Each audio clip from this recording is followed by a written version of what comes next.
আসসালামু আলাইকুম ওরহমতুল্লাহি ওবারাকাতুহ। হামিদা ওয়া মুসাল্লিয়া আম্মা বা'দ। আউযু বিল্লাহি মিনাশ শাইতানির রাজীম।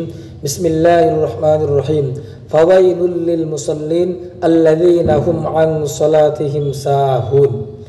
প্ৰিয় শ্ৰোতা মণ্ডলী, আজি মই আপোনালোকৰ লগত কথা পাতিবলৈ আশা কৰিছোঁ যিবিলাক মানুহে নামাজ নপঢ়ে, নামাজ লৈ এলেহুৱা কৰে, নামাজ পঢ়িম এতিয়া নহয় পিছত পঢ়িম, এনেকুৱা মানুহৰ কাৰণে আল্লাহ তাবাৰক ও তাআলা 15টা শাস্তি ৰাখিছে।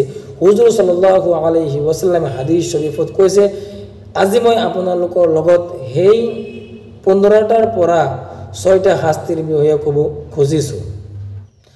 প্ৰিয় শ্ৰোতা মণ্ডলী, যিবিলাক মানুহে নামাজ লৈ এলেহুৱা কৰিব, নামাজ এৰি দিব, নামাজ নপঢ়িব, সেইবিলাক মানুহৰ আল্লাহ তাবাৰক ও তাআলা যিটো বয়স আছে সেই বয়স কি কৰিব, আল্লাহ তাবাৰক ও তাআলা বয়সৰ পৰা বৰকত কম কৰি দিব, বৰকত নাই কৰি দিব। আৰু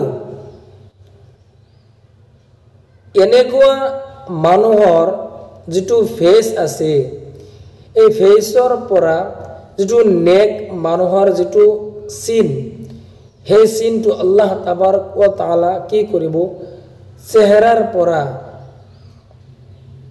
আল্লাহ তাবাৰক ও তাআলা দূৰ কৰি দিব।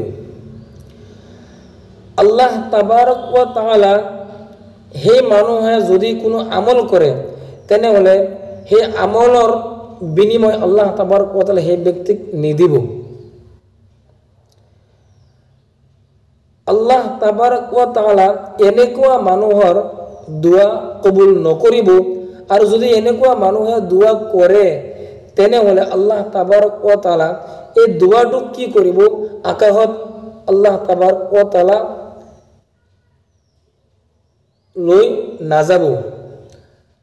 আকাশত যোৱাৰ আগতেই দোৱা কি কৰিব, এনেকৈ লটকি থাকিব।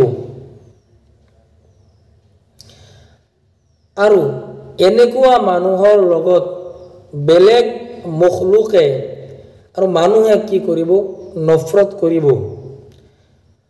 কোনো নেক মানুহে যদি দোৱা কৰে, সেই নেক মানুহৰ দোৱা আল্লাহ তাবাৰক ও তাআলা কবুল কৰে। কিন্তু এনেকুৱা মানুহ যদি তাত গৈ বহে, সেই মজলিছত এনেকুৱা মানুহৰ কোনো অংশ নাথাকিব। সেইকাৰণে আমাৰ কৰণীয় যে আমি 5 ওয়াক্ত নামাজ কায়েম ও দায়ম কৰিম। যদি আমি 5 ওয়াক্ত নামাজ ভালকৈ নপঢ়ো, তেনেহ'লে আল্লাহ তাবাৰক ও তাআলা আমাৰ কাৰণে এনেকুৱা কষ্ট ৰাখিব। ধন্যবাদ।